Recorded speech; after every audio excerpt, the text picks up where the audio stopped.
ባልሽ አሁን ከሚስቴ ጋር ፎቁ ላይ ነው። ይህ በጆሮዋ ላይ የተንሾካሾከው አጭር አረፍተ ነገር የኤሊዛን ህይወት ለሁለት ሰነጠቀው። ባሏ ዴቪድ ምሽቱን ሙሉ በፍቅር እየሳቀ ሲያጫውታት ከጀርባዋ ግን ትልቅ ክህደት እየተሸመነ እንደነበር ማን ገመተ? ድምፁ የቪንሰንት ሆል ነበር። ሚስቱ ከኤሊዛ ባል ጋር በድብቅ ያሴረችበት ግዙፍ ባለሀብት። ታዲያ ኤሊዛ በዚያ ቅስፈት ምን የምታደርግ ይመስላችኋል? ትጮኻለች ወይስ እንደተከዳች ሴት አዳራሹን ጥላ ትሮጣለች? ኤሊዛ የወሰደችው እርምጃ ማንም ያልገመተውና ዓለምን ያስደነገጠ ነበር። ዛሬ ክህደት ቤተ መንግስት በሚመስል አዳራሽ ውስጥ ሲጋለጥ እና የፍቅር ጭንብል የለበሰው ጠላት የገዛው ወጥመድ ውስጥ ሲወድቅ ምን እንደሚፈጠር የሚያሳይ አስደናቂ ታሪክ እነግራችኋለሁ። ለመሆኑ አንዲት ሴት ክብሯን ለማስመለስ ስትል የምትወስደው የዝምታ እርምጃ እስከ ምን ሊደርስ ይችላል? ይህንን በሚስጥርና በቁጭት የተሞላ ድንቅ ታሪክ እስከ መጨረሻው ተከታተሉት። ሰላም ውድ ቤተሰቦቻችን እንደምን አላችሁ? ታሪኩን ከመጀመራችን በፊት እስኪ ከየት ሆናችሁ እየተከታተላችሁት እንደሆነ ኮሜንት ላይ ጻፉልን። የሁላችሁንም ማወቅ እንፈልጋለን። ያላችሁበትን ሀገር አለም የከተማችሁን ስም ንገሩን። እንደዚህ አይነት አስደናቂ ታሪኮችን መስማት የምትወዱ ከሆነ ደግሞ አሁኑኑ ሰብስክራይብ በማድረግ ቤተሰባችንን ተቀላቀሉ። ሁል ጊዜም ለምትሰጡን ሐሳብ አስተያየት በርቱ ለምትሉን ሁሉ ከልብ እናመሰግናለን። አንዲት የደግነት ተግባር የሰውን ህይወት ይለውጣል ብላችሁ የምታምኑ ከሆነ በደግነት ላይክ አድርጋችሁ ጀምሩት። በየቀኑ የምንለቃቸው አዳዲስ ታሪኮች እንዳያመልጧችሁ የደወል ምልክቱን ተጫኑ። አሁን በቀጥታ ወደ ታሪካችን እንመለስ። ዴቪድ ባንክስ በሚስቱ ላይ ማመንዘር ብቻ አልነበረም ያደረገው። ይልቁኑ ድርጊቱ ወደሚፈጸምበት ግብዣ ይዟት መጣ። በኃያላን ሰዎች በተሞላ ደማቅ አዳራሽ መካከል አቆማት። ጉንጯን ሳማትና ትቷት ሄደ። ከአዳራሹ ማዶ ሆኖ ሁለት ጊዜ ፈገግ አለላት። ከረቫቱን አስተካክሎ ምንም የሚደብቀው ነገር እንደሌለው ሰው በአይኑ ጠቀሳት። ሚስቱ የሻምፓኝ ብርጭቆ ይዛ እዚያው ቆማ ጥሩ ምሽት እያሳለፍኩ ነው ብላ በእውነት እያመነች ባለበት ወቅት እሱ ግን ሁሉም በቆሙበት በዚያው ቤት ውስጥ ባለ የግል ክፍል ውስጥ ከሌላ ሰው ሚስት ጋር ፎቁ ላይ ነበር። ሁሉም ነገር በዚያ መንገድ እንዲሆን አቅዶት ነበር። እያንዳንዱን ዝርዝር ሁኔታ ለ5 ዓመታት ያህል ለህፃናት ምግብ የሚቀርብበትን ክሊኒኮችን የሚደግፍና በዚያ ክፍል ውስጥ ያለውን እያንዳንዱን አስፈላጊ ሰው አክብሮት ያተረፈውን ፋውንዴሽን የገነባችው ኤሊዛ ባንክስ ምንም የምታውቀው ነገር አልነበራትም። ገና አላወቀችም። ነገር ግን አንድ ሌላ ሰው ያውቅ ነበር። አዳራሹ በውስጡ በመቆም ብቻ አስፈላጊ ቦታ ላይ እንደደረሳችሁ እንዲሰማ የሚያደርግ አይነት ቦታ ነበር። የጣሪያው መብራቶች ከጣሪያው ላይ እንደ ክሪስታል የብርሃን ፍንዳታ የተንጠለጠሉ፣ የነኩት ነገርን ሁሉ በወርቃማ ብርሃን የሚያደምቁ ግዙፍ ነበሩ። የጠረጴዛ ልብሶቹ ነጭና በጥሩ ሁኔታ የተተኮሱ ነበሩ። አበቦቹ ረዣዥም፣ ፈካ ያሉና ውድ የሚመስሉ ናቸው። አስተናጋጆቹ በሰዎች መካከል በጣም በዝግታና በዝምታ ይንቀሳቀሱ ስለነበር ልክ እንደ መናፍስት ይታዩና ይጠፉ ነበር። ልክ በፈለካቸው ጊዜ ደርሰው አይንን ስታዞር ግን ይሰወራሉ። ሰዎቹ ደግሞ ከሁሉም በላይ በጥንቃቄ የተደረደሩ ጌጦች ይመስሉ ነበር። በ3 እና በ4 ሆነው ተሰብስበው የሻምፓኝ ብርጭቆቻቸውን በረጋ ጣቶቻቸው ይዘው በዝግታና በተለካ ድምጽ እያወሩ ልክ በትክክለኛው ሰዓት ደግሞ ይስቃሉ። ማንም እዚህ ድምጹን ከፍ አያደርግም። ማንም በጣም አይጣደፍም። ሁሉም በዚያ ቦታ የሚገቡ ይመስላሉ እና ሁሉም በዚያው ሁኔታ ለመቀጠል በጣም ጠንክረው እየሰሩ ነበር። ኤሊዛ ባንክስ ይህንን ጥረት ትረዳዋለች። እሷም ራሷ እያደረገችው ነበር። በአንድ እጇ የጥቁር ሰማያዊ ቀሚሷን ዘርፍ አስተካክላ በሌላኛው ደግሞ የሻምፓኝ ብርጭቆዋን አነሳች። ልክ እንደዚህ አይነት ዝግጅቶች ላይ ለ5 ዓመታት በተለማመደችው አገላለጽ አይኖቿን በአዳራሽ ውስጥ በቀስታ አዞረች። የተረጋጋ ሞቅ ያለና ያልቸኮለ አገላለጽ፣ ምቾት የሚሰማት ሴት አገላለጽ፣ ቦታን በብቃት ያገኘች ሴት ፍጹም አገላለጽ። በእርግጥም አግኝታለች። የምሽቱ ጫጫታ ሲበዛባት ሁልጊዜ ወደ አይምሮዋ የምታመጣው ነገር ይህንን ነበር። ይህንን በቃሉ አግኝተዋለች። የባንክስ ፋውንዴሽን፣ የሷ ፋውንዴሽን በኩሽና ጠረጴዛና በአሮጌ ላፕቶፕ ላይ እንደ ህልም የተጀመረ ነበር። በየዓመቱ በጥንቃቄ እያደገ ህፃናትን የሚመግብ ተንቀሳቃሽ ክሊኒኮችን የሚደግፍ እና በአንድ ወቅት በመጽሔቶች ላይ ብቻ የምታነባው አይነት ቦታዎች ላይ ስሟ እንዲጠራ ያደረገ ነገር ሆኗል። ማንም በነፃ አልሰጣትም። እያንዳንዱን ጡብ ራሷ ናት የገነባችው። ዛሬ ምሽት ፋውንዴሽኑ በከተማዋ ትልቁ ዓመታዊ የበጎ አድራጎት ዝግጅት ላይ ከባልደረባ ድርጅቶች አንዱ ነበር። የእንግዶች ዝርዝር የባለጸጎችና የባለስልጣናት ስብስብ ነበር። የቦርድ አባላት፣ ለጋሾች፣ ፖለቲከኞች፣ ስራ አስፈጻሚዎች። እዚህ መገኘት ትልቅ ክብር ነበር። እዚህ መገኘት ትርጉም ነበረው። ዴቪድ በርግጥ ከሷ ጋር መጥቷል። ሁሉ ጊዜም ያደርገዋል። ባለቤቷ በግብዣዎች ላይ ጎበዝ ነበር። በአንዳንድ መንገዶች ከሷ ይሻላል። ስሞችን በፍጥነት ይይዛል። ሳቁ ቀላል ነው። ሁሉ ጊዜም በክፍል ውስጥ በጣም አስፈላጊ የሆነውን ሰው ፈልጎ በማግኘት የመጀመሪያው ነው። በአንድ ወቅት ይህን ባህሪውን እንደ ማራኪነት ትቆጥረው ነበር። በአንድ ወቅት ለጓደኛዋ ዴቪድ ለሰዎች ልዩ ስጦታ አለው ብላ ነበር። በኋላ እመጣለሁ ብሏት ነበር ሲደርሱ። ጉንጯን ሳም ሲያደርጋት በጭንቀት ነበር የተሰማት። ጥቂት ሰዎችን ሰላም ማለት እፈልጋለሁ። ያ ከሆነ ግን 1 ሰዓት ሊሞላው ነው። ከዚያ በኋላ አንድ ጊዜ ከአዳራሹ ማዶ መጠጥ ቤት አጠገብ ካላወቀችው ሰው ጋር በጥልቅ ሲያወራ አይተዋለች። እሱም አይኗን አይቶ ምንም የሚያሳስበው ነገር እንደሌለው ሰው ቀላልና ምቹ የሆነ ፈገግታን ፈገግ አለላት። እሷም መልሳ ፈገግ አለች። አሁን በአዳራሹ ዳር ካሉት ረዣዥም መስኮቶች በአንዱ አጠገብ ቆማለች። ለሚቀጥለው የሰላምታና የትውውቅ ዙር ራሷን ለማረጋጋት ጊዜ ወስዳለች። አልተከፋችም፣ አልተጨነቀችም። ዝም ብላ ቆማ እየተነፈሰች በመስታወቱ በኩል ከታች የሚታየውን የከተማዋን ብርሃን እያየች ነበር። ላፍታም ቢሆን በጣም ደክማ የደረሰችበት ቦታ እርካታ እየተሰማት ነበር። ሲመጣ አልሰማችውም። ምንም ድምፅ አላሰማም። በድንገት በግራ በኩል ታየ። ረዥም፣ ያልተቻኮለና በጣም የተረጋጋ። እሷ የምታየውን እይታ እያየ ነበር። ለሰውነቱ ተለክቶ የተሰፋ ጥቁር ልብስ ለብሷል። ጸጉሩ ጥቁር ሆኖ በጎኖቹ ላይ ሽበት ማሳየት ጀምሯል። የሻምፓኝ ሳይሆን የውሃ ብርጭቆ ይዟል። ሰዎች አንዳንድ ነገር መያዛቸውን ሲረሱ እንደሚይዙት አይነት በቀላሉ ሳያስብበት ዝም ብሎ ይዞታል። ለረጅም ጊዜ አጠገቧ ቆሞ ምንም አልተናገረም። ኤሊዛ አንድ ጊዜ ባጭሩ አየችው። ልክ በህዝብ ቦታ አጠገብ መጥቶ የቆመ እንግዳን እንደምታይ አይነት። ሳታናግረው መኖሩን ብቻ በመገንዘብ ነበር። እሱ ግን ወደሷ አላየም። ከተማዋን ማየቱን ቀጠለ። ከዚያም ራሱን ሳያዞር ድምጹን ሳይጨምር ምንም መግቢያ ወይም ይቅርታ ሳይጠይቅ ወይም ምንም ሳያለሳልስ ተናገረ። ባለቤትሽ ፎቅ ላይ ከሚስቴ ጋር ነው ያለው። ቃላቱ ልክ በረጋ ውሃ ውስጥ እንደወደቀ ድንጋይ ነበሩ። ኤሊዛ አልደነገጠችም፣ ዞርም አላለችም። ምንም አይነት ድምፅ አላወጣችም። በረደች። በሰውነቷ ውስጥ ያለው እያንዳንዱ ጡንቻ በአንድ ጊዜ ዝም አለ።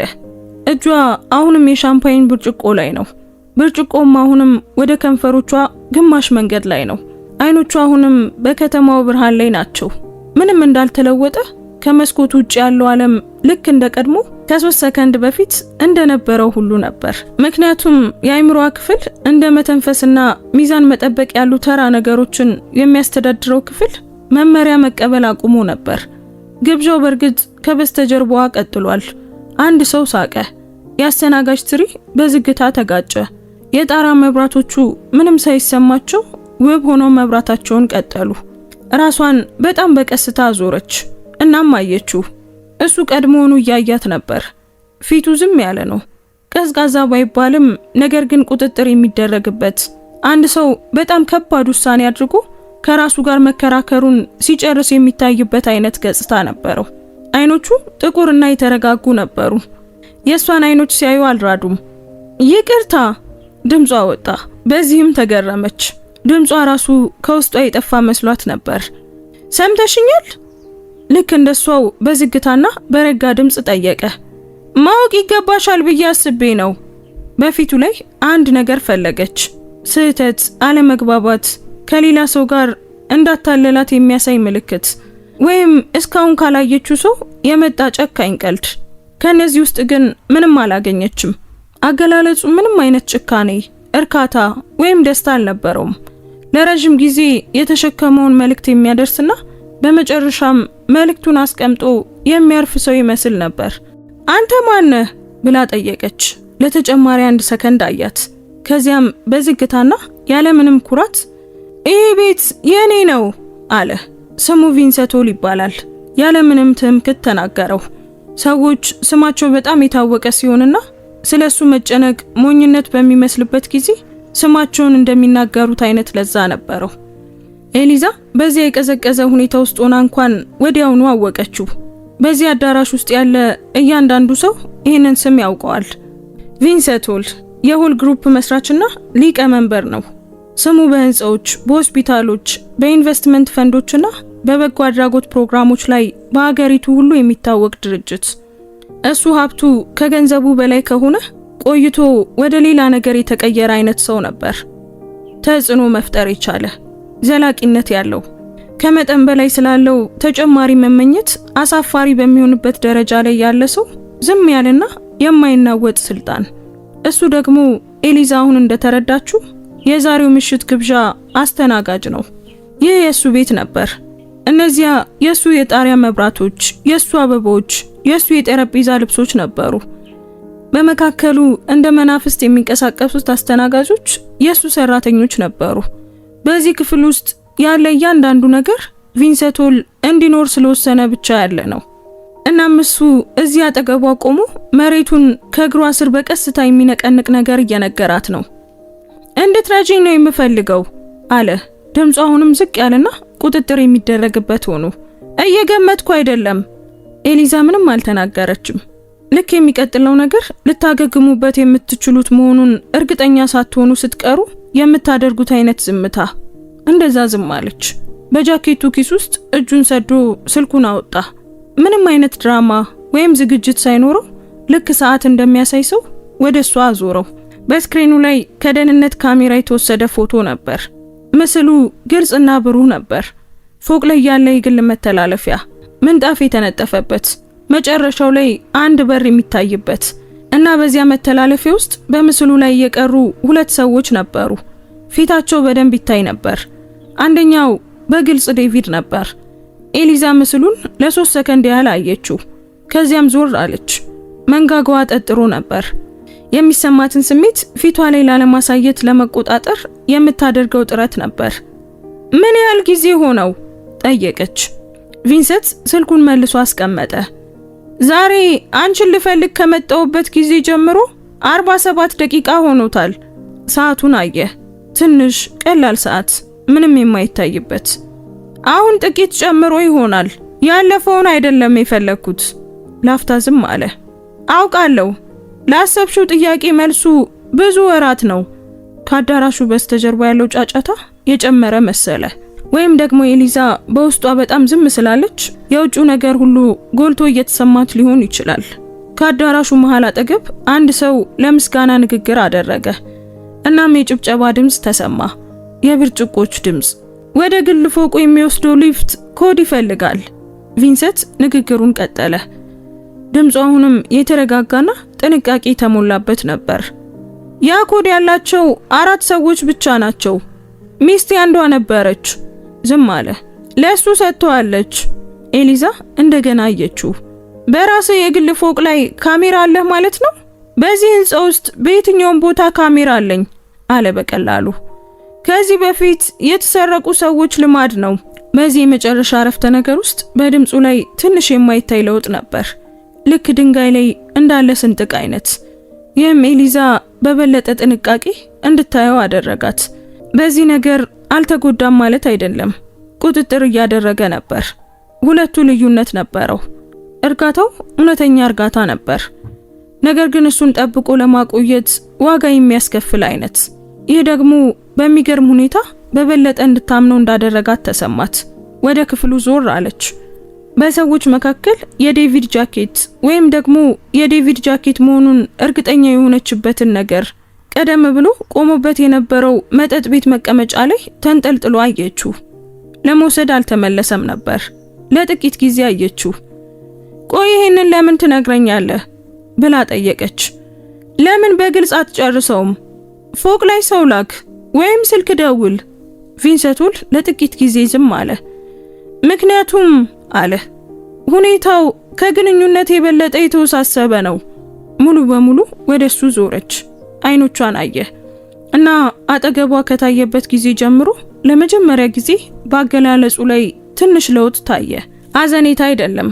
ግን ሊናገር ያለው ነገር አንድን ሰው እንደሚጎዳ የተረዳና አሁን መጉዳቱ በኋላ ከሚመጣው ጉዳት የተሻለ መሆኑን የወሰነ ሰው እይታ ነበር። ማወቅ ያለብሽ ሌላ ነገር አለ። እዚህ አይደለም። ክፍሎችን በማንበብ በጣም ጎበዝ የሆኑ ብዙ ሰዎች አሉ። የንግግራችን ለጥቂት ጊዜ የኛ ብቻ ሆኖ እንዲቆይ ይፈልጋለሁ።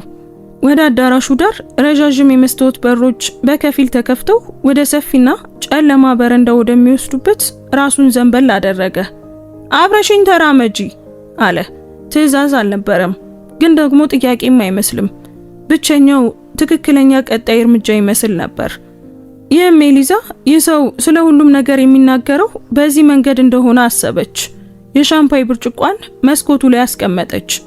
እሺ አለች። በረንዳው ረዥም፣ ቀዝቃዛና ባዶ ነበር። በምሽት አየር ውስጥ ቅጠሎቻቸው ዝም ያሉ በየቦታው የተቀመጡ ዛፎች ነበሩ። ከበረንዳው ወዲያ ከተማዋ በየአቅጣጫው ተዘርግታ ነበር፣ ደማቅና የማትንቀሳቀስ። በዚህ ትንሽና ዝም ባለ ቦታ ላይ ለሚሆነው ነገር ግድ የሌላት ኤሊዛ ወደ በረንዳው ጫፍ ሄዳ እጆቿን አስቀመጠችና ወደ ውጭ አየች። ለጥቂት ጊዜ አንዳቸውም አልተናገሩም። ለዚህም አመሰገነች። ጊዜ ያስፈልጋት ነበር፣ መተንፈስ። ከሰማችው ነገር በኋላ ምን እየተሰማት እንደሆነ ለማወቅ መተንፈስ ነበረባት። ከአዳራሹ ውስጥ ከበስተጀርባ ግብዣው ቀጥሏል። በመስታወቱ በኩል ትሰማዋለች፣ ሙዚቃውና ሳቁ። እናም ዓለማቸው በዝምታ ያልተለወጠባቸው በራሳቸው የሚተማመኑ ሰዎች ድምጽ። ለጥቂት ጊዜ አዳመጠችው። እናም ድምጹ በጣም የራቀ መሰላት። ቆይ እንዴት አወክ ብላ ጠየቀች። ዞር ሳትል ነበር። ስለ ግንኙነቱ ሁሉም በካሜራዎቹ ነበር? አይ አለ ቪንሰንት ቦታ እንዲሰጣት በጣም ሳይቀርባት በረንዳው ጫፍ አጠገቧ ቆመ። ከ6 ሳምንት በፊት ነው ያወቅኩት። ከሰራተኞች አንዱ ታማኝ ከሆኑት አንዱ በመደበኛነት የደህንነት ፍተሻ ወቅት ያየውን ምስል አመጣልኝ። ለማንም ከመናገሬ በፊት ራሴ ያረጋገጥኩት እና ሚስት እንደሚያውቅ ታውቃለች? እስከምን ድረስ እንደማውቅ አታውቅም አለ። እንደራኳት ታውቃለች። ለምን እንደሆነ ግን አልጠየቀችኝም። ሞኝ ሴት አይደለችም። ላለመጠየቅ የመረጠች ይመስለኛል። ኤሊዛ በቀስታ ራሷን ነቀነቀች። ያንን አይነት ምርጫዎችን ትረዳለች። እሷም ለአመታት ዘግይቶ ስለሚመጣባቸው ምሽቶች፣ ስለ ስልኮች፣ እንደ ስራና እንደ ትዳር ውጥረት ቆጥራቸው ስላሳለፏቸው ትንንሽ ትኩረት ማጣቶች የተወሰኑ ጥያቄዎችን ላለመጠየቅ መርጣ ነበር። እነዚያን ክሮች ላለመሳብ መርጣ ነበር። ምክንያቱም እነሱን መፍታት ምን ሊያስከፍላት እንደሚችል ስታስብ ፈርታ ነበር። አሁን ግን አንድ ሰው እነዚያን ክሮች ስቧቸዋል። በረንዳውን በበለጠ አጥብቃ ያዘች። እዚህ ይዞኝ መጣ አለች በዝግታ፣ ለራሷ እንደምትናገር አይነት በሹክሹክታ ድምጽ። ዛሬ ምሽት ለፋውንዴሽኑ ጥሩ እንደሚሆን ነገረኝ። በዚህ ዝግጅት ላይ አብረን መታየታችን አስፈላጊ መሆኑን ነገረኝ። በረጅሙ ተነፈሰች። ቀሚሴን እንኳን የመረጠልኝ እሱ ነው። ቪንሰንት ምንም አላለም፣ ግን ሰማት። የሰጣት ዝምታ ባዶ አልነበረም፣ ሙሉ በሙሉ የሚያደምጥ ሰው ዝምታ ነበር። እዚህ ይዞኝ መጣ አለች እንደገና። በዚህ ጊዜ በድምጽ ውስጥ የተለየ ነገር ነበር። በትክክል ሐዘን አይደለም፣ የበለጠ ጠንካራ ነገር፣ በጣም በቀስታ እየቀዘቀዘ የመጣ ነገር። እኔ እዚህ ታች ሆኜ የባንክስ ፋውንዴሽን ኤሊዛ ባንክስ ሆኜ በእነዚያ ሰዎች ሁሉ ፊት ሚስቱ ሆኜ እንድታይ፣ እሱ ግን ፎቅ ላይ። አዎ አለ ቪንሰንት። ምክንያቱ እኔ ነበርኩ አለች። የመሸሸጊያ ታሪኩ ነበርኩ። ማንም ቢፈልገው እኔ እዚያ ነበርኩ። ሚስቱ በግብዣው ላይ ነበርኩ። አዎ። ለረጅም ጊዜ ዝም አለች። ከተማዋ ከታች ታበራለች። ይህንን ሲያደርግ ቆይ በትክክል ምን ያህል ጊዜው ነው ብላ ጠየቀች። እና ስለ ግንኙነቱ ማለት አይደለም። አሁን ወደ ቪንሰንት ዞረች። አይኖቿ ከ20 ደቂቃ በፊት ካልነበረው አይነት ጥንካሬና ብልሃት ጋር ይረጉ ነበሩ። ሁኔታው በጣም የተወሳሰበ ነው ብለህ ነበር። የተወሳሰበውን ክፍል መስማት እፈልጋለሁ። ቪንሰንት ላፍታ አያት። ለመናገር ሳይሆን እንዴት እንደሚነግራት የመጨረሻ ውሳኔን እያደረገ ይመስል ነበር። መነገር ያለበትን ነገር እንዴት እንደሚናገር። ከዚያም ተናገረው። ባለቤትሽ ከፋውንዴሽኑ እየሰረቀ ነበር። ቃላቱ ቀላል ነበር፣ ግልጽ፣ ጥቂት ቃላት፣ እያንዳንዳቸው ከከፍታ እንደወደቀ ከባድ ነገር በዝግታ አረፉ። ኤሊዛ አልተንቀሳቀሰችም። ለ14 ወራት ያህል ቪንሰንት ቀጠለ። ድምፁ አሁንም ጥንቃቄ የተሞላበትና ቁጥጥር የሚደረግበት ሆኖ ለባንክስ ፋውንዴሽን የተለገሱ ገንዘቦች ወደ ሌላ ቦታ ተዘዋውረዋል። መጀመሪያ ላይ ትንሽ መጠን ያላቸው ነበሩ፣ ለማስተዋል አስቸጋሪ የሆኑ፣ በቀላሉ የሚጠፉ። ከዛም ግን ትልልቅ መጠኖች ሙሉ በሙሉ ከመጥፋታቸው በፊት በተከታታይ አካውንቶች ሆልዲንግ አካውንት ውስጥ አልፈዋል። ጠቅላላው እስከ ባለፈው ዓመት ድረስ ብቻ $400,000 በላይ ነው። የኤሊዛ እጆች አሁንም በረንዳው ላይ ነበሩ። አየቻቸው። የእሷ እጆች ይመስላሉ፣ ልክ እንደ ሁል ጊዜው። የአንቺን መረጃዎች ተጠቅሟል አለ ቪንሰንት። ፊርማሽን፣ የበጎ አድራጎት ምዝገባሽን፣ ስምሽን በፈቃድ መስጫ ቅጾች ላይ ተጠቅሟል። የተዘዋወረው የእያንዳንዱ ግብይት በይፋ ወደ አንቺ የሚመራ የሰነድ ማስረጃ አለው። የከተማው ብርሃን ትንሽ ደበዘዘባት። አይኖቿን አርገበገበች። ወደ እኔ ብላ ደገመችው። አዎ ወደ አንቺ። ይህ ምን ማለት እንደሆነ ተረዳች። አይምሯ የምታውቀውን ነገር ሁሉ እንዲቀይር በተገደደበት በዚያ ግልጽና አስከፊ ሁኔታ ተረዳችው። ዴቪድ የፋውንዴሽኑን ገንዘብ ዝም ብሎ እያጠፋ አልነበረም። እያጠፋው የነበረው በሷ ስም ነው። እያንዳንዱ የተሰረቀ ዶላር የሷ ፊርማ አለበት። እያንዳንዱ የፈቃድ ቅጽ የሷ መረጃዎች ተያይዞበታል። ምዝበራው $400,000 ነው። በሰነድ ላይ በኤሊዛ ባንክስ እንደተደረገ ይመስላል። እኔ እኮ እነዚያን ቅጾች በፍጹም አልፈረምኩም አለችው። አልፈረምሽም፣ ነገር ግን ያንቺን የኤሌክትሮኒክ ፊርማ ጥቅም ላይ አውሏል። ያንቺ የፋውንዴሽኑ መግቢያ መረጃዎች ሁሉም ጥቅም ላይ ውለዋል። ሁለቱንም የማግኘት እድል ነበረው። ያንን እድል እንዴት እንዳገኘው አሰበች። ከ2 ዓመት በፊት ለብዙ ሳምንታት ታማ በነበረችበት ወቅት የፋውንዴሽኑን አስተዳደራዊ ክፍል ለማዘዝ ጠይቆ ነበር። በወቅቱ አመስጋኝ ነበረች። አምናው ነበር። የይለፍ ቃላቱንና መግቢያዎቹን ሰጥታው ነበር። እናም መልሳ አልጠየቀችውም፣ ምክንያቱም እሱ ባለቤቷ ነበር። ስለ ረዳት አመስግናና አምናው ነበር። ጥንቃቄ ነበረው አለ ቪንሰንት። ግብይቶቹ በብዙ ወራት በብዙ አካውንቶች የተከፋፈሉ ነበሩ። መደበኛ ኦዲት ወዲያውኑ ላይደርስበት ይችል ነበር።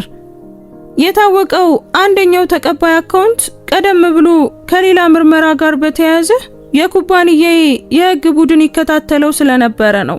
ኤሊዛ ይህንን ነገር ልክ እንደ ስለታም ነገር በጥንቃቄ እንደምታገላብጥ ሰው በቀስታ አሰበችበት። ስለዚህ ቀድሞውኑ እየመረመርከው ነበር? ቡድኔ ስለ አካውንቱ አስቀድሞ ያውቅ ነበር። ቪንሰንት አረማት። የዴቪድ ስም ከእሱ ጋር ተያይዞ ሲመጣ ተነገረኝ። የራሴን የዝምታ ክትትል ጀመርኩ። ዝም አለ። ያ ከ3 ሳምንታት በፊት ነበር። ክትትሉ አሁን ተጠናቋል። እና ግኝቱስ? በቀስታ ጠየቀች። በዚህ መሃል ነው ያወቅነው። የዴቪድ እቅድ የተሟላና የተሳሰረ መሆኑ በአንድ ጊዜ ለማሰብ በጣም ከባድ ነበር። ግንኙነቱ በቸልተኝነት የተደረገ አልነበረም። ግንኙነቱ እንደዚህ ባሉ ዝግጅቶች ላይ በእሷ መገኘት ተሸፍኗል። ምዝበራው ደግሞ በስሟ፣ በመረጃዎቿ፣ በገነባችው የ5 ዓመት እምነት ተሸፍኗል። እያንዳንዱ ሰላምታ፣ እያንዳንዱ የታተመ ሪፖርት፣ ግልጽነትን ስለምታምን ያስደረገችው እያንዳንዱ ኦዲት፣ ሁሉም ለባለቤቷ ስርቆት እንደ መከላከያ ጋሻ በጥቅም ላይ ውለዋል። በግብዣው ላይ ያለችው ሚስት ብቻ አልነበረችም። የመሸሸጊያ ታሪኩ፣ የሽፋን ታሪኩ፣ ከ1 ዓመት በላይ ሲካሄድ ለነበረው ማጭበርበር የሰው ጭንብል ነበረች። ፋውንዴሽኑን ተጠቅሞበታል አለች። ድምጿ እንደገና ተቀይሯል። አሁን ምንም መንቀጥቀጥ አልነበረውም፣ ይልቁኑ ሙቀት ነበረው። እናም ግልጽ ነበር። ልክ ማዕበሉ ከመምጣቱ በፊት ያለው ግልጽነት፣ የማዕበሉ ድምጽ ሳይሆን ግፊቱ የሚፈጥረው። የገነባውትን ነገር ሁሉ ተጠቅሞበታል። ስሜን በወንጀሉ ላይ ያደረገው። እናም መጠጥ ቤቱ አጠገብ ቆሞ ከአዳራሹ ማዶ ፈገግ ሲልልኝ ነበር። ቪንሰንት አዎ ሲል መለሰላት። ለረጅም ጊዜ ዝም አለች። ከበስተጀርባዋ ከአዳራሽ ውስጥ አንድ ተናጋሪ ለህዝቡ ንግግር ሲጀምር በደካማ ሁኔታ ትሰማ ነበር። ማይክሮፎኑ ድምጽ አሰማ። ሰዎች አጨበጨቡ። ቆይ ይሄንን ለምን ትነግረኛለህ? አለች ለሁለተኛ ጊዜ በዚያ ምሽት ውስጥ። ነገር ግን በዚህ ጊዜ ጥያቄው የተለየ ቅርጽ ነበረው። በዚህ ጊዜ መልሱን በግማሽ ታውቀው ነበር።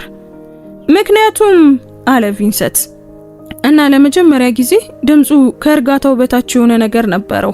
ቁጣ ሳይሆን ወደሱ የሚጠጋ አሮጌና ቀዝቃዛ የወሰነ ነገር። ይህ እንዲያበቃ ፈልጋለሁ። ዛሬ ምሽት እንዲያበቃ ፈልጋለሁ። እናም ሊቀለበስ በማይችል መንገድ እንዲጠናቀቅ ፈልጋለሁ። ሙሉ በሙሉ ወደሷ ዞረ። ነገር ግን ያንን ብቻዬን ማድረግ አልችልም። በንጽህና ወይም በፍትሃዊ መንገድ። አይኗን አየ። አንቺ ስሙ አለሽ፣ እኔ ደግሞ ማስረጃው አለኝ። አንድ ላይ ስንሆን ሁሉም ነገር ይኖረናል። ኤሊዛ ለረጅም ጊዜ አየችው። ልታምኑት የምትችሉትን ነገር እንደምታዩበት አይነት እይታ ታየው ነበር። ዝም ብሎ በጥንቃቄ አይደለም፣ ነገር ግን በቀላሉ ማመን ምን ያህል ዋጋ እንደሚያስከፍል በቅርቡ እንደተረዳ ሰው ባለ ጥንቃቄ ነበር። ስለ ዴቪድ አሰበች። አሁን ከራሳቸው በላይ በሆነ ክፍል ውስጥ እሷ ተጋብዛ የማታውቅበት ቦታ ከሷ ውጪ ከሆነች ሴት ጋር ነው። ስለ ፋውንዴሽኑ አሰበች። ስለ ክሊኒኮቹ፣ በቢሮዋ ግድግዳ ላይ ስላንጠለጠለቻቸው የፕሮግራሙ ፎቶግራፎች ላይ ስላሉት ህጻናት፣ በሷ ስላመኑና ስራውን ስለደገፉ ቼክ ስለጻፉ ለጋሾች አሰበች። ምክንያቱም ስሟ ትርጉም ስላለው። $400,000 ስርቆት ላይ ስላለው ፊርማዋ አሰበች። ከዚያም በጣም በዝግታ በውስጧ የነበረው ለስላሳ ነገር ጠጠረ። የማይሰበር ሳይሆን ልክ አንድ ነገር በብዙ ሙቀት ውስጥ ሲያልፍ የሚጠጥረው አይነት መጠጠር። ጥቅጥቅ ያለ ንጹህ፣ የራሱ ቅርጽ እርግጠኛ የሆነ። አላለቀሰችም። በዚህ ንግግር ውስጥ የሆነ ቦታ ላይ የምታለቅስ መስሏት ነበር። እውነታውን ሙሉ በሙሉ ስታውቅ በውስጧ የሆነ ነገር ተሰብሮ ከ30 ደቂቃ በፊት ባወቀችው ሰው ፊት በረንዳ ላይ በማልቀስ ለሚመጣው መሸማቀቅ መዘጋጀት ያለባት መስሏት ነበር። ግን በሚገርም ሁኔታ አላለቀሰችም። በውስጧ የተሰማት ስሜት ከሐዘን ይልቅ የቀዘቀዘና ትኩረት ያደረገ ነገር ነበር። ወዴት መሄድ እንደሚፈልግ በትክክል የሚያውቅ ነገር። ቪንሰንት ሆልን አየችው። እንዴት ነው የምናስቆመው? እሱ እያያት ነበር።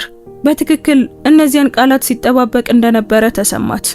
በትዕግስት ማጣት ሳይሆን የራሱን ዝግጅት አጠናቆ ሌላው ሰው መምጣቱን ብቻ እንደሚጠባበቅ ሰው።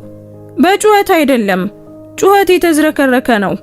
ጩኸት ለሰዎች እንዲዘጋጁ፣ እንዲክዱና ሌላ ታሪክ እንዲገነቡ ጊዜ ይሰጣል። ራሱን በቀስታ ነቀነቀ። በሕግ አይደለም፣ ገና ምንም እንኳን እሱ የሚመጣ ቢሆንም የሕግ ሂደቱ ይከተላል። ነገር ግን መጀመሪያ በይፋና በቋሚነት ሊክዱ በማይችሉ ምስክሮች ፊት መሆን አለበት።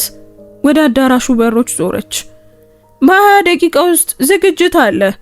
ስለ ፋውንዴሽኑ መልሶ መዋቅሮች፣ ማስታወቂያዎች፣ አዲስ የቦርድ ሹመቶች፣ የፕሮግራም ማሻሻያዎች። የምሽቱ ፕሮግራም መደበኛ አካል ነው። ዛሬ ቀደም ብሎ ትንሽ እንዲስተካከል አድርጌዋለሁ። ኤሊዛ አየችው። እንዴት ነው የተስተካከለው? የሚታዩት ቁጥሮች እውነተኛ ናቸው። የሚነበቡትም ስሞች እውነተኛ ናቸው። የሚታዩት ሰነዶች የተረጋገጡ ናቸው። ዝም አለ። ዴቪድ ያውቃቸዋል። ባያቸው ቅስፈት ምን እንደሆኑ ይረዳል። እናም የሚሄድበት ቦታ አይኖረውም። ምክንያቱም ሊያስደምማቸው የሚፈልጋቸው አስፈላጊ ሰዎች ሁሉ በዚያ ክፍል ውስጥ ቆመው እያዩት ስለሚሆን። ኤሊዛ ላፍታ ዝም አለች። እና ሚስትስ አለች። በቪንሰንት ፊት ላይ ልክ እንደ ጥላ የሚያልፍ ፈጣን ነገር ታየ። እሷ ትገኛለች አለ። ዛሬ ምሽት ልዩ ማስታወቂያ እንዳለ ተነግሯታል፣ ግን ምን እንደሆነ አታውቅም። በቀስታ ትንፋሽ አወጣ። ዛሬ ምሽት በእሷም ላይ የሚሆነው ነገር ደስ የማይል ይሆናል። ነገር ግን ሌላው አማራጭ እንደነበረው መቀጠል የባሰ ነው፣ ለሁሉም የባሰ ነው። ያንንም ተረዳች። ለመጨረሻ ጊዜ ወደ ከተማዋ ዞር ብላ አየች። ከመሄድ በፊት እንደሚታየው አይነት አስተያየት ሁኔታውን ገምግማ ወደ ትውስቷ እያስገባች ነበር። ከንግግሩ በፊት የነበረው እይታ፣ ምሽቱ በጥሩ ሁኔታ እየሄደ ነው ብላ በምታምንበት ጊዜ የነበረው እይታ። ቀና አለች። የጥቁር ሰማያዊ ቀሚሷን ዘርፍ አስተካከለች። ለመግዛት የ3 ወር ገንዘብ የቆጠበችበት ቀሚስ። ዛሬ ምሽት ዝም ብሎ ግብዣ ነው ብላ ያመነችበት ዝግጅት ላይ የለበሰችው ቀሚስ። ወደ አዳራሹ በሮች ዞረች። እንግዲያውስ ተመልሰን እንግባ አለች። አንድ ላይ ወደ ግብዣው ተመለሱ። እና ክፍሉ በውስጡ ባሉት ንቁ ታዛቢና ኃያላን ሰዎች አማካኝነት ወዲያውኑ ተሰማው። ግብ አላቸው ተብሎ የሚታሰቡ ሁለት ሰዎች ሲራመዱ የሚታየውን ልዩ እርጋታ ተሰማው። ጭንቅላቶች ሁሉ ዞሩ። አይኖች ወደ እነሱ ተከተሉ። ንግግሮች ለግማሽ ሰከንድ ያህል ቆሙ። እስካሁን ማንም ምንም አልተናገረም። ነገር ግን ምሽቱ ተለውጦ ነበር። በክፍል ውስጥ ያለው እያንዳንዱ ሰው ተሰማው፣ ለምን እንደሆነ ባያውቀውም እንኳን። ዴቪድ ባንክስ መጠጥ ቤቱ አጠገብ ቆሞ ጃኬቱን ለመውሰድ ሲዘረጋ ቀና ብሎ ሚስቱ ከአዳራሹ ማዶ ከቪንሰንት ሆል ጋር ስትመጣ አያት። ፈገግ አለ። ምን እያየ እንደሆነ ገና ያልተረዳ ሰው ፈገግታ ነበር። ዴቪድ ባንክስ ብዙ ስጦታዎች ነበሩት። ኤሊዛ ይህንን ሁል ጊዜ ታውቃለች። የተወሰኑ ሰዎች ማራኪ በሚሆኑበት መንገድ ማራኪ ነበር። በትክክል በሙቀት ባይሆንም ነገር ግን ውጤታማ በሆነ መንገድ ወደ ክፍል እንዴት እንደሚገባ በደንብ ያውቅ ነበር። አንድ ሰው ካገኘ የመጀመሪያዎቹ 30 ሰከንዶች ውስጥ በዚያ ምሽት እንዳጋጠመው በጣም ሳቢ ሰው እንደሆነ እንዲሰማው እንዴት ማድረግ እንደሚችልበት ያውቅ ነበር። የትኞቹ ምስጋናዎች ውጤታማ እንደሆኑ፣ የትኞቹ ጥያቄዎች ሰዎችን እንዲያወሩ እንደሚያደርግ ያውቅ ነበር። እነዚህ ችሎታዎች ልክ እንደ ባለሙያ መሳሪያዎቹን እንደሚጠቀምበት ያለምንም ስሜትና በንጽህና ይጠቀምባቸዋል። ምክንያቱም ይሰራሉ። አሁንም እየተጠቀመባቸው ነበር። ጃኬቱን ከመጠጥ ቤቱ ወንበር ላይ አንስቶ በጣም ጥሩ 1 ሰዓት እንዳሳለፈ የቀረውን ምሽት እንዲሁ እንደሚቀጥል እንደሚጠብቅ ሰው ዘና ባለና ባልተቻኮለ በራስ መተማመን በአዳራሹ ውስጥ ወደ ኤሊዛ እየመጣ ነበር። ከረቫቱ ቀጥ ያለ ነበር። ፈገግታው ቀላል። አይኗን ሲያዩ እጁን በትንሹ አወዛወዘ። ይህም በግብዣ ላይ ከሚስቱ ተለይቶ የነበረና አሁን በደስታ ተመልሶ እየመጣ ያለ ባል ምልክት ነበር። አጠገቧ እየተራመደ ያለውን ሰው እስካሁን በትክክል አላየውም ነበር። እዚህ ነሽ አላት ሲቃረብ። ድምፁ ለህዝብ እይታ ብቻ የሚጠቀመውን ያንን ልዩ ሙቀት ይዞ ነበር። ለዓመታት በተደረገ ልምምድ የደመቀ የደስተኛ ትዳር ትርኢት። እየፈለኩሽ ነበር፣ ሊጀምሩ ነው። ቪንሰንት ሆልን ተመለከተ። በጣም ትንሽ የሆነ መቆም ነበረች፣ በአረማመዱ ላይ በድንገት የታየች፣ ምናልባት ግማሽ ሰከንድ የማትሞላ ትኩር ብሎ ለሚከታተል ሰው ካልሆነ በስተቀር ለማንም የማትታይ። ኤሊዛ ግን ትኩር ብላ ያየችው ነበር። እናም አይታለች። ከአይኖቹ በስተጀርባ የታየችውን ትንሽ ማስተካከያ፣ አይምሮ ከፊቱ ያለውን መረጃ ተቀብሎ ፊቱ ገና ሊያሳየው ያልተዘጋጀውን ውጤት ያደረሰበት ቅጽበት። ዴቪድ አለችው። ድምጿ ለስላሳ ነበር። ይህ ማን እንደሆነ የምታውቀው ይመስለኛል። በእርግጥ አዎን። ዴቪድ እጁን ዘረጋ። ፈገግታው በሙያዊ ብቃት ተመልሶ መጣ። አቶ ሆል፣ ድንቅ ዝግጅት ነው። እዚህ በመገኘታችን ክብር ይሰማናል። ቪንሰንት እጁን ባጭሩ ጨበጠው። ፊቱ ላይ ምንም አይነበብም ነበር። በመምጣታችሁ ደስ ብሎኛል፣ ሁለታችሁም። በአዳራሽ ውስጥ ማይክሮፎኑ ሲነካ የሚሰማው የደወል ድምፅ አስተጋባ። በክፍሉ ፊት ለፊት ተናጋሪዎች ምሽቱን ሙሉ ንግግር ሲያደርጉበት ከነበረው ከፍ ያለ መድረክ አጠገብ የቪንሰንት ሰራተኛ የሆነ አንድ ሰው የሚቀጥለውን የፕሮግራም ክፍል ለማስተዋወቅ እየተዘጋጀ ነበር። መብራቶች ትንሽ ተቀየሩ። በዳርና ዳር እየደበዘዙና በክፍሉ መጨረሻ ላይ ወደ ተሰቀለው የዝግጅት ስክሪን በኩል እየደመቁ መጡ። ህዝቡ መረጋጋት ጀመረ። ንግግሮች ጸጥ አሉ። ሰዎች ወደ ስክሪኑ ዞሩ። ይሄኛው አስፈላጊ ነው አለ ቪንሰንት፣ የተለየ ሰው ሳይሆን እንዲሁ በደስታ። እጆቹን ከጀርባው አጣምሮ ከሌላው ሰው ጋር ወደ ስክሪኑ ዞረ። ዴቪድ ለጥቂት ጊዜ ቆመ። ከዚያም እሱም ደግሞ ወደ ስክሪኑ ዞረ። ምክንያቱም ሌላ ምንም አማራጭ አልነበረም። ክፍሉ ሁሉ እያየው ነበር እና ዴቪድ ባንክስ ሰዎች እያዩት ባለበት ቦታ በፍጹም ድራማ አይሰራም። ዝግጅቱ ተጀመረ። በፋውንዴሽኑ አርማዎች፣ በየዓመቱ የፕሮግራም ማጠቃለያዎች፣ በክሊኒኮች ለምግብ አቅርቦት ስራዎችና በትምህርት ድጋፎች ተከፈተ። ቁጥሮች ታዩ። የተረጂዎች ፎቶግራፍ ቀረበ። ይህም እንደዚህ ያሉ አዳራሾችን በአድናቆት ድምጽ የሚሞላ ትልልቅ ቼኮችን የፈረሙ ሰዎችም በመፈረማቸው እርካታ እንዲሰማቸው የሚያደርግ አይነት ምስል ነበር። ዴቪድ ትንሽ ዘና አለ። ኤሊዛ አጠገቧ ሆና ተሰማት። የትከሻዎቹ መላላት። ከዚያም ስላይዱ ተቀየረ። አዲሱ ስላይድ ዝም ያለና ብዙ ዲዛይን ያልተሰራበት ነበር። በማስታወቂያ ድርጅት ሳይሆን በህግ ቡድን የተዘጋጀ ይመስል ነበር።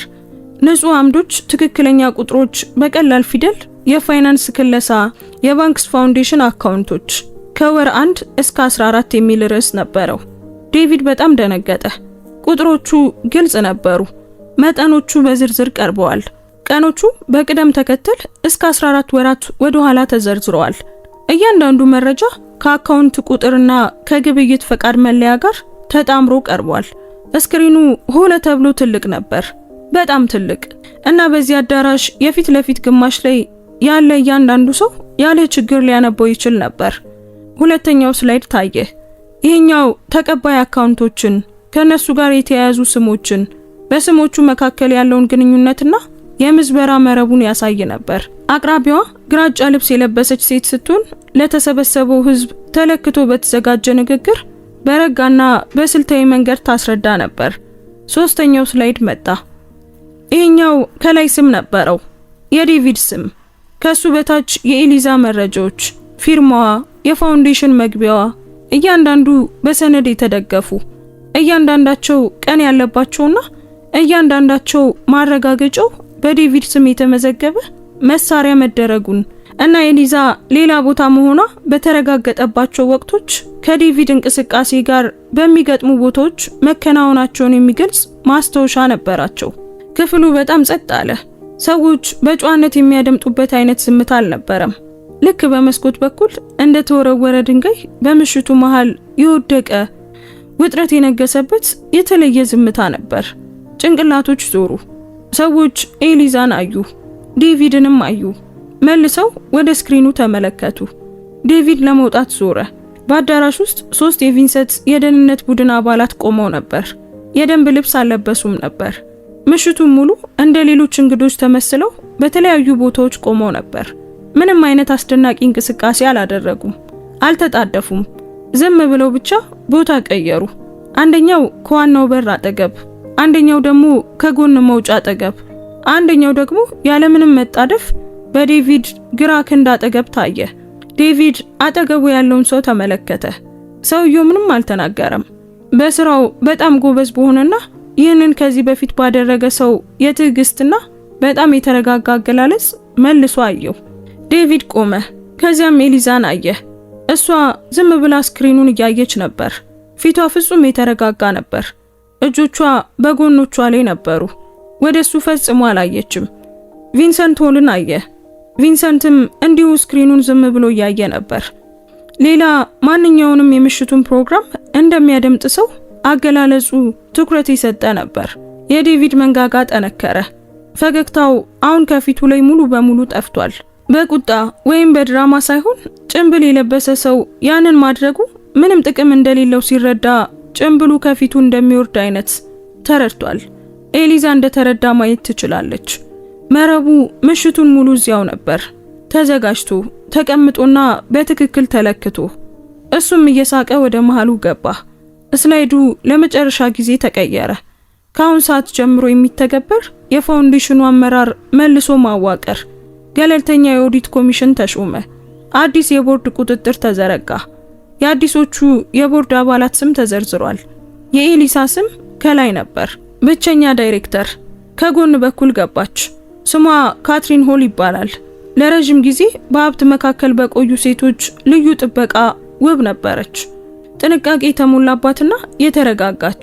ጥቁር ጸጉሯ ወደ ላይ ተሰብስቦ ቀይ ቀሚሷ ደግሞ በግልጽ እንዲታይ ተደርጎ የተመረጠ ነበር። ወደ ዋናው ዝግጅት ትንሽ ዘግይታ ነበር የመጣችው። ይህም ልክ ቪንሰንት እንዳቀደው ነበር። ስላይዶቹ በስክሪኑ ላይ እንዲታዩ፣ ቁጥሮች እንዲነበቡና ከዚያ በዚህ ልዩ ትርጉም ባለው ዝምታ እንዲዋጥ በቂ ጊዜ አልፏል። ካትሪን ሆል ወደ ክፍሉ ገባች። ወደ ዝግጅት ስክሪኑ አየችና ቆመች። ስላይዶቹን በዝምታ አነበበች። ከዚያም ባለቤቷን አየች። ቪንሰንት መልሶ አያት። አገላለጹ ምሽቱን ሙሉ እንደነበረው ሙሉ በሙሉ ቁጥጥር የሚደረግበት ነበር። ነገር ግን አይኖቹ ኤሊዛ አቅራቢያ ሆና ስትመለከት አይኖቹ የበለጠ ነገር የሚናገሩ መሰሏት። ጭካኔ ወይም በቀል ሳይሆን አንድን ሰው ወዶ እንደ ሞኝ የተቆጠረና በመጨረሻም አለማወቁን ለማቆም የወሰነ ሰው እይታ ነበር። ሁሉንም አውቃለሁ፣ ለተወሰነ ጊዜ አውቄ ነበር እና አሁን አብቅቷል የሚል እይታ። ካትሪን ዴቪድን አየች። ዴቪድ አሁን ወደ ማንም አያይም ነበር። ስሌቶች ሁሉ እንዳለቁበት ሰው በባዶ እይታ ከስክሪኑ ወዲያ አተኩሮ ያይ ነበር። ከዚያም ካትሪን እንደገና ስክሪኑን አየች። ቁጥሮቹን፣ የጊዜ ሰሌዳውን፣ ከላይ ያለውን ስም። እሷ ልታስደምማቸው በምትፈልገው እያንዳንዱ አስፈላጊ ሰው ፊት አሁን እየታየ ባለው የሕግ ሰነድ ርዕስ ላይ ያለውን የባለቤቷን ስም እና ቀለሟ ከፊቷ ላይ ጠፋ። ምክንያቱም አሁን አንድ ነገር ተረድታ ነበር። ኤሊዛ በረንዳው ላይ የተረዳችውን ነገር። ግንኙነቱ አንድ ነገር ነበር። እንደነዚህ ባሉ ክፍሎች ውስጥ የሚደረጉ ግንኙነቶች ሊታለፉ ይችላሉ። በበቂ ገንዘብ በዝምታ ሊያዙና ሊስተካከሉ፣ ሊተርፉ ይችላሉ። ነገር ግን ይህ ስለ ግንኙነት ብቻ አይደለም። ይህ ወንጀል ነው እና የሷ ስም በእነዚያ ስላይዶች ላይ ባይኖርም የሆነ ሆኖ ግን በክፍል ውስጥ ነበር። እሷ ሚስት ነበረች። ዴቪድ ዛሬ ምሽት ወደዚህ ህንፃ እንዲገባ ምክንያት የነበረችው እሷ ነበረች። የሊፍቱን ኮድ የሰጠችው እሷ ነበረች። ክፍሉ እንዲዘጋጅ ያደረገችውም እሷ ራሷ ነበረች። ስለ ገንዘቡ ግን ምንም አታውቅም ነበር። ያ በፊቷ ላይ በግልጽ ይታያል። የቆመችበት መዝረክረክ ከገመተችው በላይ በጣም ትልቅ መሆኑን ገና ያወቀች ሴት ድንጋጤ ይታይባታል። አቅራቢዋ ንግግሯን ጨርሳለች። ክፍሉ ጸጥ እንዳለ ነው። ስልኮች ወጡ። በግልጽ አይደለም። ማንም ስልኩን ከጭንቅላቱ በላይ ከፍ አድርጎ ወደ ስክሪኑ አላመለከተም። ነገር ግን ሰዎች ወደ ኪሳቸውና ወደ ቦርሳቸው የሚልኩ ትንንሽ እንቅስቃሴዎች የራሳቸውን ታሪክ ይናገሩ ነበር። ፎቶግራፎችን ያነሳሉ፣ ቁጥሮችን ይመዘግባሉ። ታሪኩ ምሽቱ ሳይጠናቀቅ ከዚህ ክፍል ይወጣል፣ በኪስ ተይዞና በዝምተኛ ማዕዘኖች ተልኮ። ዴቪድ ባንክስ ምላሽ ለመስጠት እንኳን ጊዜ ሳያገኝ ወደ ዓለም ይሰራጫል። ሌሎች ሁለት የቪንሰንት የደህንነት ሰራተኞች ታዩ። ይህም በረቀቀ መንገድ እንዲይዙ በተጠየቁትና ያንን ለማድረግ ባሰቡ ሰዎች ባልተቻኮለ ጨዋነት ወደ ዴቪድ ቀረቡ። አንደኛው በአጭሩና በዝግታ አነጋገረው። ዴቪድ አንድ ነገር መለሰ። ምንም ይሁን ምን የለወጠው ነገር ግን አልነበረም። ክፍሉን ለቆ ወጣ። በቴክኒክ ሲታይ ታጅቦ አልነበረም። ማንም እጁን አልያዘውም። ነገር ግን በሁለት ሰዎች መካከል ሆኖ ወጣ። በሩም በስተጀርባው ተዘጋ። በሚቀጥሉት ጥቂት ሰኮንዶች ውስጥ ክፍሉ ያሰማው ድምጽ በትክክል ድምጽ አልነበረም። ልክ ያዩትን ነገር እያሰላሰሉ ያሉ 100 ሺዎች በአንድ ጊዜ ትንፋሻቸውን የመልቀቃቸው ድምጽ ነበር። ካትሪን ከቆመችበት አልተንቀሳቀሰችም። ዴቪድ የወጣበትን በር እያየች ነበር። ከዚያም ቪንሰንትን አየች። ከዚያም አይኖቿ ወደ መሬት ተተከሉ። ቪንሰንት ወደ እሷ ሄደ። በዝግታ አነጋገራት። እጁን በክንዷ ላይ አደረገ። ሙቀት አልነበረውም፣ ቅዝቃዜውም ግን አልነበረውም። ዝም ብሎ የረጋ ነበር። ከዚያም ወደ ኋላ ተመለሰ። ከሰራተኞቹ አንዱ አጠገቧ ታይቶ ወደ አንድ ጸጥ ያለ ክፍል በቀስታ መራት። ኤሊዛ በአዳራሹ መሃል ቆማ ተነፈሰች። በዙሪያዋ ክፍሉ ድምጹን መልሶ ማግኘት ጀምሮ ነበር። ሰዎች ማሰላሰል፣ መተርጎምና መወያየት ሲጀምሩ የሚሰማው የጥንቃቄ ድምጽን ትሰማ ነበር። ስሞች እየተጠሩ ነበር። ጥያቄዎች እየተጠየቁ ነበር። አንድ ትልቅ ነገር በሆነበት ክፍል ውስጥ የሚፈጠረው እረፍት የሌለው ኃይል ልክ እንደ ሙቀት ወደ ጣሪያው ይወጣ ነበር። እስካሁን ማንም አልቀረባትም። በዚህም ተደሰተች። አንድ ተጨማሪ ጊዜ ያስፈልጋት ነበር። ለተቀረው ምሽት ፊቷ ላይ ምን አይነት አገላለጽ እንደሚኖር ከመወሰኗ በፊት አሁን በሆነው ነገር ውስጥ ለመቆምና ሙሉ ክብደቱን ለመሰማት ተጨማሪ ጊዜ ያስፈልጋት ነበር። ስለ ባንክስ ፋውንዴሽን አሰበች። በቢሮዋ ግድግዳ ላይ ስላንጠለጠለቻቸው የፕሮግራሙ ህፃናት ፎቶግራፎች አሰበች። በዚያ የመጨረሻ ስላይድ ላይ በሁሉም ፊት በቀላልና በግልጽ ፊደል ብቸኛ ዳይሬክተር የሚለውን ቃል አሰበች። ከዚያም ወገቧን ቀጥ አድርጋ አገጯን ከፍ አድርጋ ወደ ክፍሉ ዞረች። ከዚያም ወጣች፣ ሳትቸኩል፣ ራሷን ሳታቀረቅር ወይም ፊቷን በእጇ ሳትሸፍን ወይም ደግሞ እንደሚሸሹ ሰዎች ሳትሆን ወጣች። ስራቸውን ለምታከብርላቸው 3 የሥራ ባልደረቦቿ ደህና ሁኑ አለች። ከሌሎች ድርጅቶች የመጡ 2 የቦርድ አባላቶችን እጅ ጨበጠች። እናም በረዣዥም የመስታወት በሮች በኩል ራሷን ቀና አድርጋ ወደ ምሽቱ ወጣች። አረማመዷም የረጋ ነበር። ሹፌሯ እየጠበቃት ነበር። በመኪናው የኋላ ወንበር ላይ ተቀምጣ ከተማዋ ስታልፍ በመስኮት ታያለች። እናም በዚያ መንገድ ላይ በአዳራሹ ውስጥ ለራሱ ያልፈቀደችው ስሜት ሁሉ አሁን እንዲሰማት ፈቀደች። ሐዘኑም፣ ሁሉም ነገር። ምክንያቱም ከሌላው ሁሉ ነገር በታች ሐዘን ነበር እና እሱ እውነተኛ ነበር። ከጊዜ በኋላም ትኩረት የሚያስፈልገው ሐዘን ነበር። በመጠቆሟ የተሰማት ውርደት፣ ከጅምሩ ጀምራ መልሳ እያየችው ያለችው የትዳር መፍረስ፣ ያመነችባቸው ጊዜያትን ሁሉ አሁን ባላት መረጃ መልሳ ስትተረጉማቸው ከባድ ሕመም ፈጠሩባት። ሁሉም ተሰማት። ከዚያም ወደ ጎን አስቀመጠችው። በጥንቃቄ ሆነ ብላ ልክ የሚሰብር ነገር እንደምታስቀምጥ አይነት ሳትጥለው፣ የለም ብላ ሳትዋሽ፣ ነገር ግን በሚቀጥለው ሊሆን የሚገባውን ነገር እንዳያደናቅፍ ቦታ ሰጠችው። ብዙም አልተኛችም። ጧት 12 ሰዓት ቢሮዋ ነበረች። የመጀመሪያውን ስልክ የደወለችው ለፋውንዴሽኑ ባንክ ነበር። ራሷን አስተዋወቀች። የደህንነት መረጃዎቿን ሰጠችና መደበኛ የኦዲት ክለሳ እስኪደረግ ድረስ በሁሉም አካውንቶች ላይ አፋጣኝ እገዳ እንዲደረግ ጠየቀች። መስመር ላይ የነበረው ተወካይ በርካታ ጥያቄዎችን ጠየቀ። በግልጽ ያለምንም ማቅማማት መለሰችላቸው። በ12 ሰዓት ከ45 አካውንቶች ታገዱ። ሁለተኛው ስልክ ለጠበቃዋ ነበር።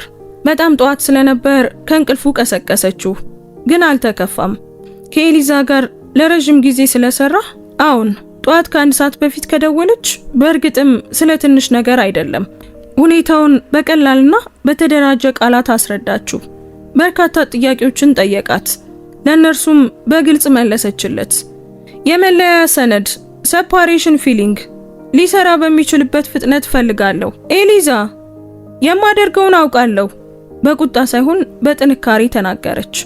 እባክህ ሰነዶቹን እስከ ነገ አዘጋጅ። ሶስተኛ ያደረገችው ነገር ደግሞ መጻፍ ነበር። የሻይ ኩባያዋ አጠገቧ እየቀዘቀዘ በኩሽና ጠረጴዛዋ ላይ ተቀመጠችና የህዝብ መግለጫ ጻፈች። ራሷ ነች የጻፈችው። ከኮሙኒኬሽን ባለሙያ ጋር ሳይሆን፣ ከኮሚቴም ጋር ሳይሆን፣ ወይም በሌላ ሰው ቃላት እንዲለሰልስ ሳታደርግ በራሷ ድምጽ ጻፈችው። ምክንያቱም ሰዎች ለ5 ዓመታት ያመኑት የሷን ድምጽ ነበር። እናም ከትላንት ምሽት በኋላ የሚመጣው የመጀመሪያው መግለጫ የሌላ ሰው ጥንቃቄ የተሞላበት ስሪት እንዲሆን አልፈለገችም። ስለ ፋውንዴሽኑ ጻፈች። ስለ ስራው፣ ስለ ዓላማው፣ ስለ ታሪኩ፣ የፋይናንስ ግድፈቶች ስለ መገኘታቸውና እነሱን ለማስተካከል አስቀድሞ ስለተወሰዱት እርምጃዎች፣ ስለ አካውንት እገዳው፣ ስለ ገለልተኛው የኦዲት ኮሚሽንና ስለ አዲሱ የቦርድ ቁጥጥር ጻፈች። ወደፊት ስላላት የብቸኛ ዳይሬክተርነት ቦታ ጻፈች። ስለ ፋውንዴሽኑ ለጋሾች ባልደረባዎችም ጻፈች። የገንዘብ ድጋፍ ያደረጉለት ስራ እውነተኛ እንደሆነ፣ በሰነድ የተደገፈ መሆኑን፣ መድረስ ለነበረባቸው ሰዎች መድረሱንና አሁንም ያን ማድረጉን እንደሚቀጥል በግልጽ ተናገረች። ስለ ዴቪድ ስሙን ጠቅሳ አልጻፈችም። መጻፍም አያስፈልጋትም ነበር። አንድ ጊዜ መልሳ አነበበችው። 2 አረፍተ ነገሮችን ቀየረችና ጧት በ2 ሰዓት ከሩብ በፋውንዴሽኑ ይፋዊ መስመሮች በኩል ለቀቀችው። በ3 ሰዓት ከ1000 ጊዜ በላይ ተጋርቶ ነበር። በቀትር ላይ የዴቪድ ስም በ3 የተለያዩ የዜና ውይይቶች ገብቶ ነበር። እሷ ከጻፈችው ጋር ሳይሆን በቪንሰቶል የህግ ቡድኑ በኩል በህጋዊና በትክክለኛ መንገድ ለሚመለከታቸው የፋይናንስ ባለስልጣናት ከተሰጡት ሰነዶች ጋር ተያይዞ ነበር። የማጭበርበሪያ አካውንቶቹ ስም፣ የግብይት መዝገቦቹ፣ የ14 ወራት የጊዜ ሰሌዳ። ታሪኩ ራሱ እውነቱን ይናገር ነበር። አንድ ጊዜም እንኳን ድምጿን ከፍ ማድረግ አላስፈለጋትም። በሚቀጥለው ሳምንት ዴቪድ ከነበረበት 2 የአማካሪ ቦርድ ቦታዎች በይፋ ታገደ። ኤሊዛ በኋላ እንደተረዳችው የሆነ ነገር ስህተት መሆኑን አውቆ የነበረው ነገር ግን ምቾት ያለውን ዝምታን ከመረጠው የንግድ ባልደረባው ጋር በዝምታ ተራራቁ። የግብዣ ጥሪዎች መምጣታቸውን አቆሙ። የምሳ ስብሰባዎች ተሰረዙ። ሁልጊዜም በቀላሉ የሚመጡት የእጅ ሰላምታዎች ማንም ሊሰጠው የማይፈልገውን ጥረት መጠየቅ ጀመሩ። ኤሊዛ የሲሆን በርካታ አልተመለከተችም። ልክ ያስጀመረችውን ውጤት እንደምትከታተል ሰው ትክክለኛ መሆኑን፣ ፍትሃዊ መሆኑን፣ በትክክል መቆም ባለበት ቦታ መቆሙንና ከዚያ በላይ አለመሄዱን በማረጋገጥ በጥንቃቄ ተመለከተችው። እሷ ስሟን ይዛ ቀጠለች። በዚያ የመጀመሪያ ምሽት በነበሩት ጥቃቅን ሰዓታት ውስጥ ወደ ኋላ ማፈግፈግ፣ ጸጥ ያለ መግለጫ መስጠት፣ አስተያየት ከመስጠት የምትቆጠብ ጨዋ ሴት መሆን እና የህግ ሂደቱ እንዲጨርሰው መተውና ከጫጫታ በላይ ሆኖ መታየት ይሻል እንደሆነ ላፍታ አስባ ነበር። ያንን የምታደርግ የሷ ስሪት ነበረች። ነገር ግን $400,000 ስርቆት ላይ ያለውን ፊርማዋን አሰበች። እናም እውነተኛ ነገር ለመገንባት ስላለፈችባቸው 5 ዓመታት አሰበች። ዝምታን መምረጥ ምን ሊያስከፍል እንደሚችል አሰበች። እሷን ብቻ ሳይሆን ስራውን፣ ፋውንዴሽኑንና በሱ ላይ የሚደገፉ ሰዎችን። እናም አይ ብላ ወሰነች። በትክክል እሳት አይደለም፣ እሳት ዝርክርክ ነው። ኤሊና ደግሞ ዝርክርክ ነገር አታደርግም። አመድም አይደለም። ተሸንፎና ዝም ለማለት የመረጠ ሰው ግራጫማ ዝምታ አይደለም። በሁለቱ መካከል ያለ ነገር፣ ትክክለኛ ቋሚና የሷ የሆነ ነገር፣ ያንን መረጠች። ከ7 ወራት በኋላ ፋውንዴሽኑ አመታዊ የምረቃ ግብዣውን አደረገ። ሁሉንም ነገር ከቀየረው የበጎ አድራጎት ዝግጅት ያነሰ ነበር። ሆን ተብሎ ነበር። ኤሊና መጠኑን ለመቀነስ ወስና ነበር። በሀብት ትርኢት ላይ ሳይሆን በስራው ላይ እንዲያተኩር፣ ክፍሉን ደግሞ እንደዚህ ባሉ ክፍሎች ውስጥ መታየት በሚፈልጉ ሰዎች ሳይሆን እውነተኛ ነገር በገነቡና ከሱ በተጠቀሙ ሰዎች ለመሙላት መርጣ ነበር። ትህትና ባይባልም ነገር ግን እውነተኛ ነበር እና ኤሊዛም ስትመለከተው በዚህ ምክንያት የበለጠ ውብ መስሎ ታያት። ፕሮግራሞቹ መትረፍ ብቻ ሳይሆን አድገው ነበር። ኦዲቱ ለሁሉም እፎይታ በሚሰጥ ሁኔታ፣ ምዝበራው በልዩ ከዋናው የሥራ ማስኬጃ ገንዘብ በጥንቃቄ ተለይተው በነበሩ አካውንቶች ላይ ብቻ የተገደበ መሆኑን አረጋገጠ። ጉዳቱ ትልቅ ነበር። እናም ለመመለስ የሚደረገው መንገድ ጠንካራ ስራና ከባድ ውይይቶችን ጠይቋል። ቢሆንም ግን ስራው ተሰርቷል። እናም ፋውንዴሽኑ ቆሟል። ከመቆምም በላይ ነበር። በርካታ መመዘኛዎቹ ከቀድሞ የበለጠ ጠንካራ ነበሩ።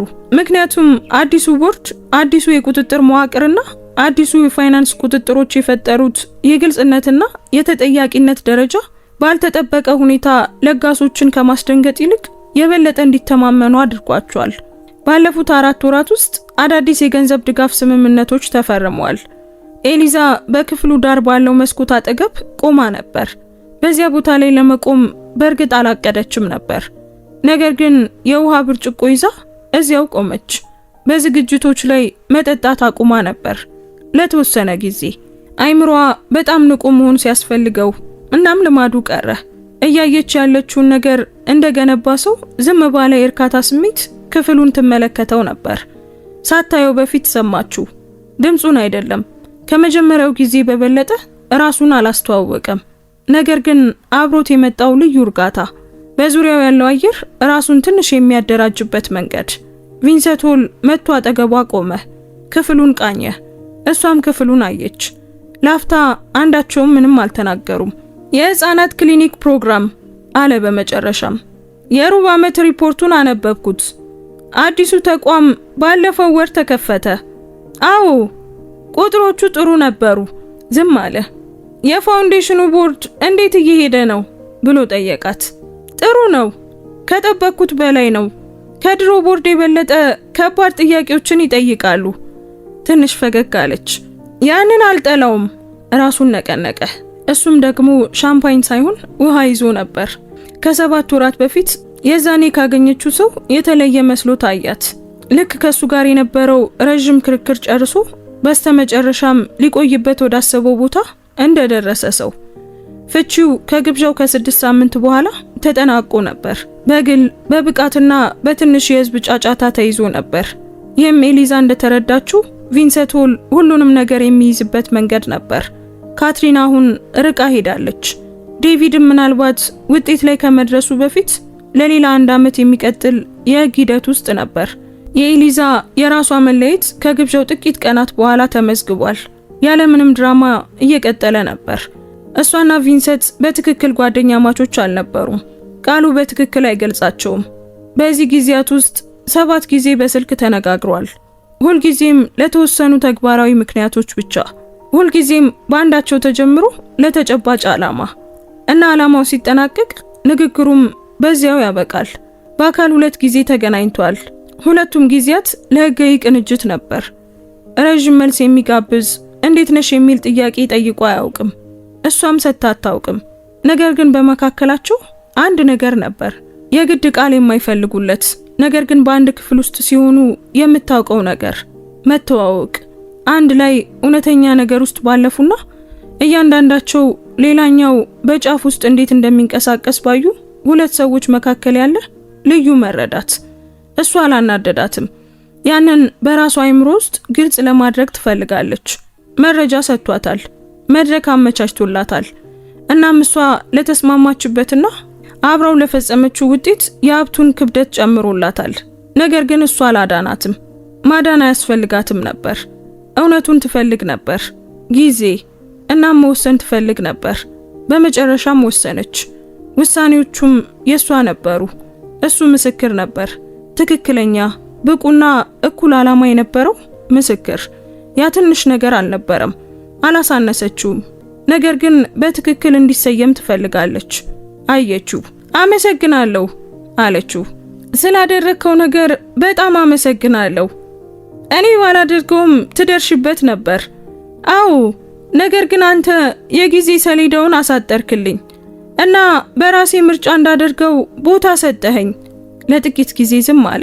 ያን ያደረግሽው ራስሽ ነሽ። አልተከራከረችም። በዙሪያቸው ክፍሉ ይንቀሳቀስ ነበር።